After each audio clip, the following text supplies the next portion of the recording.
जय हिंद साथियों, मैं अंकित कुमार यादव आप सभी का स्वागत करता हूं सृष्टि ज्ञान केंद्र में, जहां हम पढ़ रहे हैं कक्षा 11वीं की पॉलिटिकल साइंस और जिसमें चल रहा है अध्याय 7 जिसका नाम है संघवाद।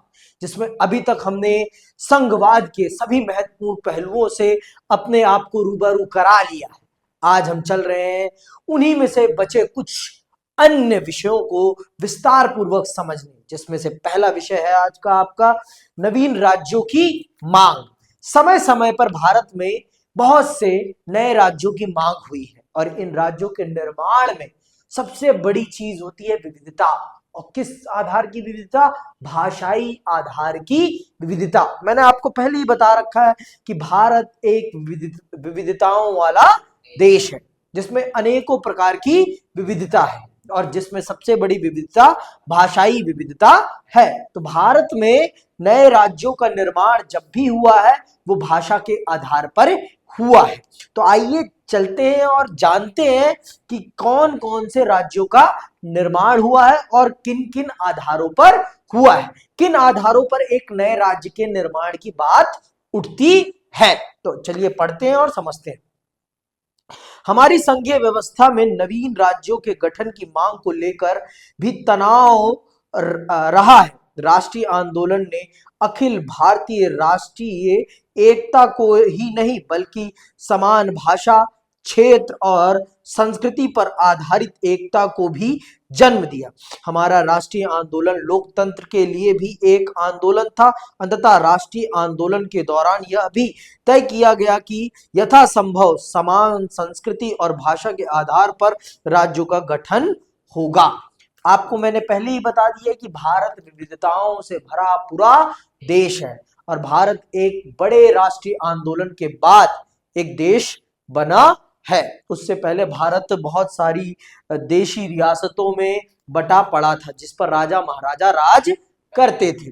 तो इस कारण से भारत में बहुत सारी भाषाएं थी और बहुत सारी संस्कृतियां हैं। ठीक है, भाषाएं भी हैं और संस्कृतियां भी हैं। जब हमारे देश का राष्ट्रीय आंदोलन चल रहा था उसी समय राष्ट्रीय नेताओं ने ये बात जान ली थी और समझ ली थी और इस बात को अनुभव कर लिया था कि अगर हमें इस देश को एक लंबे समय तक चलाना है तो हमें इस देश की विविधता को सम्मान करना पड़ेगा और हमें इस देश को भाषा के आधार पर और संस्कृति के आधार पर जो एक रूप हैं उनको अलग अलग राज्यों में विभाजित करना पड़ेगा, जिससे कि आसानी से और सहूलियत के साथ इस देश को चलाया जा सके। सहूलियत के साथ और आसानी से इस देश को चलाया जा सके। ठीक है भाई, आगे सुनो। इससे स्वतंत्रता के बाद भाषाई आधार पर राज्यों के गठन की मांग उठी। दिसंबर 1953 में राज्य पुनर्गठन आयोग की स्थापना की गई। ये याद रखना है, राज्य पुनर्गठन आयोग कब स्थापित हुआ है? दिसंबर 1953 में। ठीक है, राज्य पुनर्गठन आयोग की स्थापना की गई जिसने प्रमुख भाषाई समुदायों के लिए भाषा के आधार पर राज्यों के गठन की सिफारिश की। ठीक है, 1956 में कुछ राज्यों का पुनर्गठन हुआ इससे भाषाई आधार पर राज्यों के गठन की शुरुआत हुई। यह प्रक्रिया अभी भी जारी है। 1960 में गुजरात और महाराष्ट्र का गठन हुआ। 1966 में पंजाब और हरियाणा को अलग अलग किया गया। बाद में पूर्वोत्तर के राज्यों का पुनर्गठन किया गया और नए राज्यों जैसे मणिपुर, त्रिपुरा, मेघालय, मिजोरम और अरुणाचल प्रदेश का जन्म हुआ। तो इस प्रकार से भारत में 1956 के बाद भाषाई आधार पर राज्यों के पुनर्गठन की कहानी प्रारंभ होती है और फिर भाषा के आधार पर राज्यों का निर्माण किया गया। देखो, भाषा किसी भी व्यक्ति की सबसे पहली जरूरत होती है। अगर हम किसी को अभिव्यक्ति का आधार दे रहे हैं, अधिकार दे रहे हैं और अगर हम उसकी भाषा का ही सम्मान नहीं कर रहे हैं तो अभिव्यक्ति के अधिकार का कोई मतलब नहीं बनता। और अगर हम स्वतंत्रता का अधिकार दे रहे हैं किसी को और उसके बोलने के अधिकार पर ही, उसकी भाषा पर ही हम प्रतिबंध लगा रहे हैं तो फिर मतलब नहीं है किसी भी प्रकार की आजादी का। कहने के लिए लोकतंत्र रह जाएगा, वो वास्तविक लोकतंत्र नहीं कहलाएगा। वास्तविक लोकतंत्र तो तभी माना जाएगा जब वो अपने देश की जनता को भाषा के आधार पर भी क्या स्वतंत्रता प्रदान करे, उनकी भाषा का भी सम्मान किया जाए, तब जाकर मैं कहूंगा कि भाषा के आधार पर आप अब नहीं आप वास्तविक स्वतंत्रता दे रहे हैं। तो भारत के राष्ट्र निर्माताओं ने इस बात को बहुत बखूबी समझा कि अगर इस देश को लंबे समय तक हमें संगठित रखना है तो हमें भाषा के आधार पर इस देश को बांटना ही पड़ेगा, जिससे कि लोगों के अंदर अपनी भाषा के प्रति जो प्रेम है वो प्रेम देश के खिलाफ कभी ना पनपने पाए। नहीं तो भाई अपनी भाषा के लिए लोग कुछ भी कर सकते हैं। भाषा क्योंकि मां है और मां के लिए कुछ भी किया जा सकता। अगर मैं आपसे आपका बोलने का अधिकार ही छीन रहा हूं तो आप मेरे साथ रहना पसंद करेंगे? कदापि नहीं रहना पसंद करेंगे। तो वही बात भारत के राष्ट्र निर्माताओं ने बखूबी समझी और इस बात को ध्यान में रखते हुए उन्होंने भाषा के आधार पर भारत के राज्यों का पुनर्गठन करने की सिफारिश को स्वीकार किया और 1953 में राज्य पुनर्गठन आयोग का निर्माण किया, जिसने 1956 में अपनी रिपोर्ट प्रस्तुत की और फिर उसके बाद भारत में भाषा के आधार पर राज्यों का गठन होने लगा। ठीक है। नए राज्य बनाने की मांग को पूरा करने तथा अधिक प्रशासकीय सुविधा के लिए कुछ बड़े राज्यों का विभाजन 2000 में किया गया। मध्य प्रदेश, उत्तर प्रदेश और बिहार को विभाजित कर 3 नए राज्य क्रमशः छत्तीसगढ़, उत्तराखंड और झारखंड बनाए गए। कुछ क्षेत्र और भाषाई समूह अभी भी अलग राज्य के लिए संघर्ष कर रहे हैं, जैसे महाराष्ट्र में विदर्भ। तो अभी भी बहुत से राज्यों में भाषा के आधार पर संघर्ष चल रहा है और वो कोशिश कर रहे हैं कि उनका निर्माण हो जाए। जैसे महाराष्ट्र में विदर्भ, वो अपने आप को अलग करना चाहता है। और हमने प्रशासन के दृष्टिकोण से भी बड़े बड़े राज्यों को हमने बांटा, जैसे हमने मध्य प्रदेश को छत्तीसगढ़ में बांट दिया, हमने उत्तर प्रदेश को उत्तराखंड में बांट दिया और हमने बिहार को झारखंड में बांट दिया। कब बांटा हमने? 2000 में। इनको क्योंकि इनके लिए प्रशासन संचालित कर पाना बहुत मुश्किल हो रहा था, इसीलिए इनका विभाजन किया गया। ठीक है, आगे आइए। अंतरराज्यीय विवाद पर देखो, अब बर्तन है तो खटक जरूर होगी। अगर एक घर में 10 बर्तन है तो उनके बीच विवाद होना स्वाभाविक है। संघ और केंद्र का तो आपने डिस्प्यूट समझ ही लिया। अब राज्यों के बीच में भी डिस्प्यूट हो जाता है। बेटे बेटे में भी, भाई भाई में लड़ाई होती है कि नहीं होती? बाप बेटे में तो लड़ाई होती ही होती है। वो लड़ाई तो दिखती ही नहीं है किसी को, लेकिन होती है।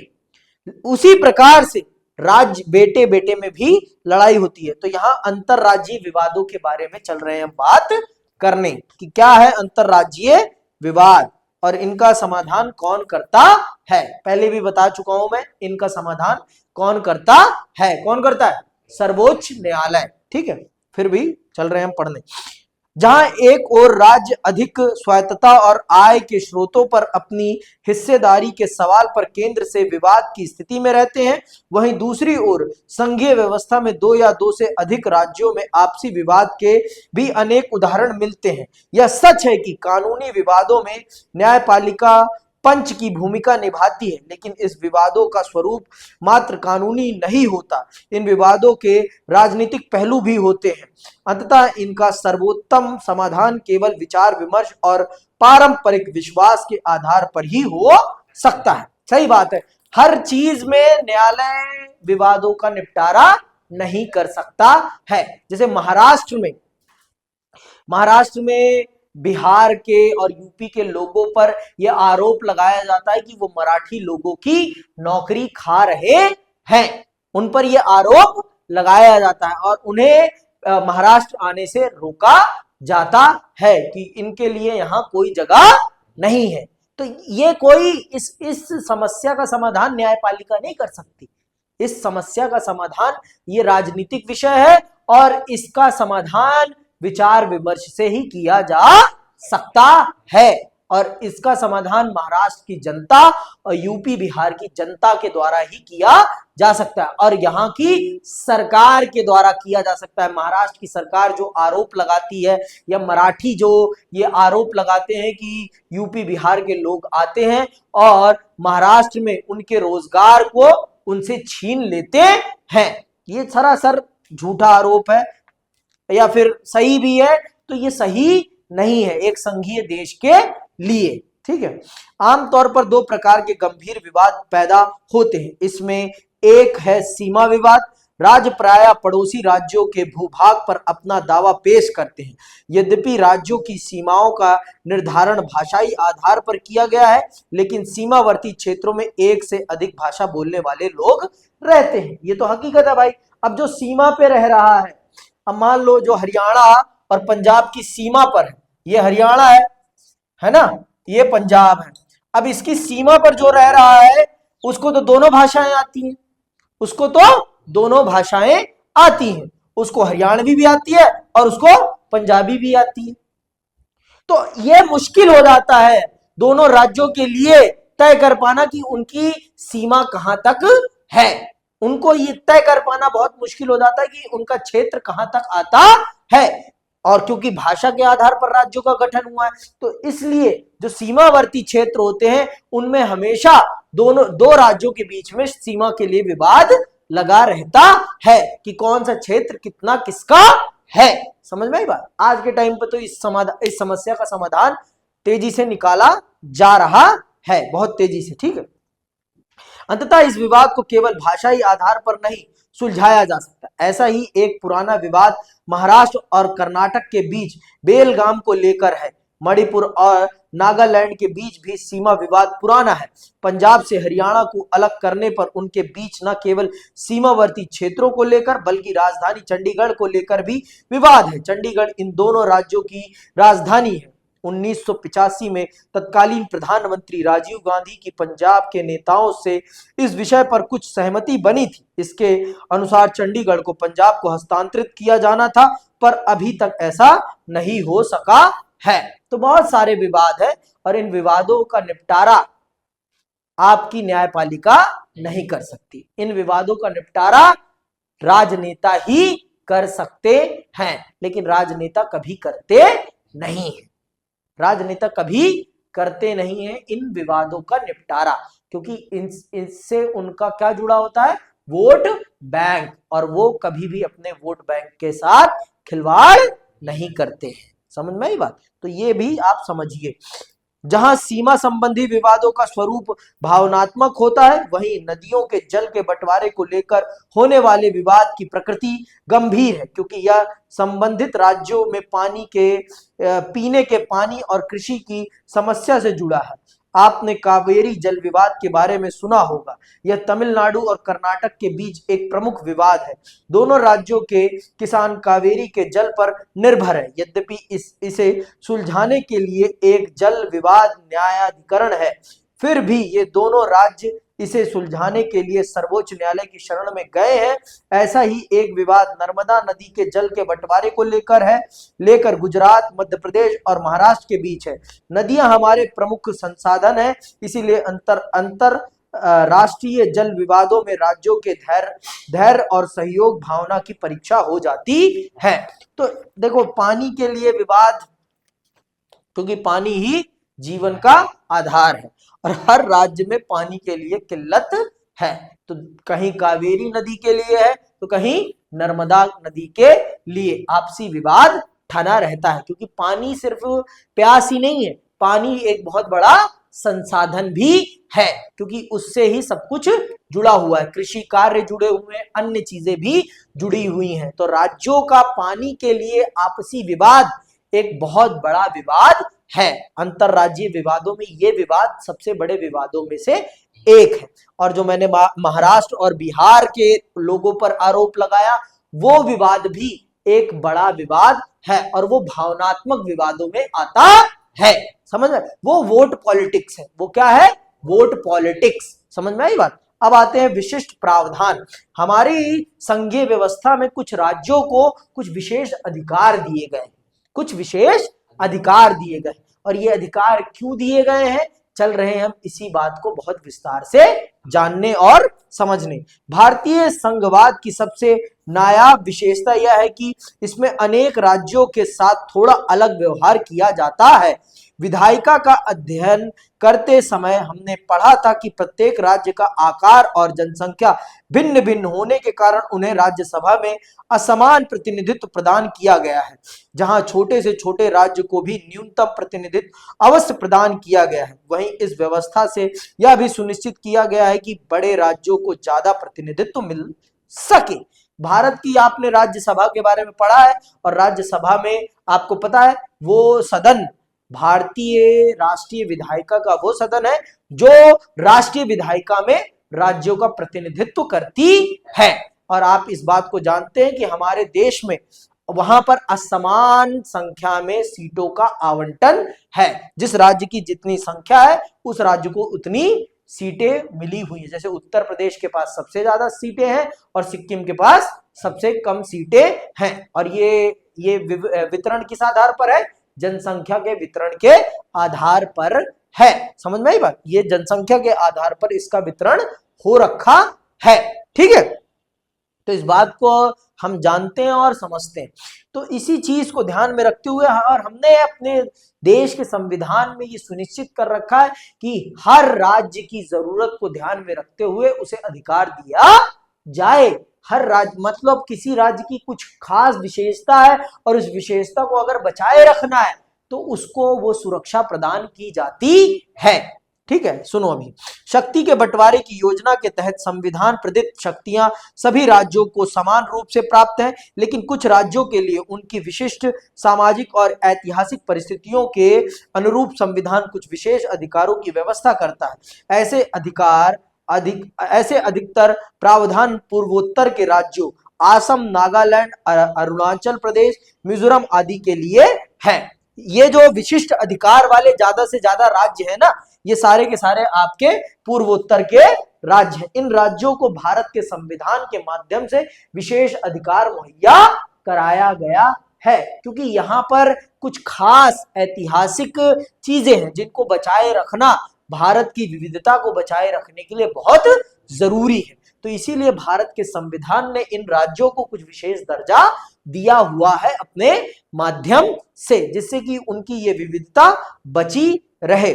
जहां विशिष्ट इतिहास और संस्कृति वाली जनजातियां बहु जनसंख्या निवास करती हैं, यहाँ की ये निवासी अपनी संस्कृति तथा इतिहास को बनाए रखना चाहते हैं।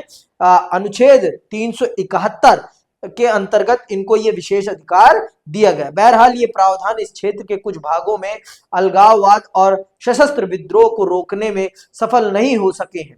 ऐसे ही कुछ विशिष्ट प्रावधान पहाड़ी राज्य हिमाचल प्रदेश तथा अन्य राज्यों जैसे आंध्र प्रदेश, गोवा, गुजरात, महाराष्ट्र, सिक्किम और तेलंगाना के लिए भी हैं। बहुत सारे राज्य हैं भारत में जिनको कुछ विशेष अधिकार दिए गए, जिनके नाम मैंने आपके सामने अभी लिए हैं। तो ये राज्यों को विशेष अधिकार देने के पीछे बहुत सारे प्रावधान हैं, बहुत सारे कारण हैं। उन कारणों को ध्यान में रखते हुए हमारे राष्ट्र निर्माताओं ने इन राज्यों को विशेष अधिकार दिया था और आज भी वो मुकम्मल हैं।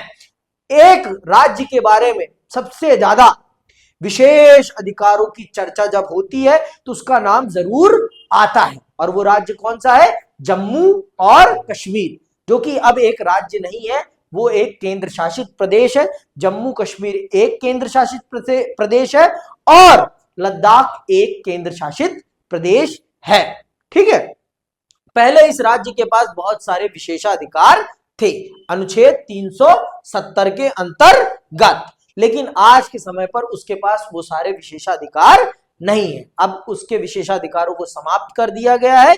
इसीलिए मैंने आपको यहाँ पर पॉइंट आउट जरूर कर दिया है, लेकिन इसके बारे में पढ़ने की अब कोई खास आवश्यकता नहीं है। ठीक है, तो इसीलिए आज यहीं पर आपका ये अध्याय मैं समाप्त करता हूं और मैं आप सबसे विदा लेता हूं। जय हिंद, जय भारत।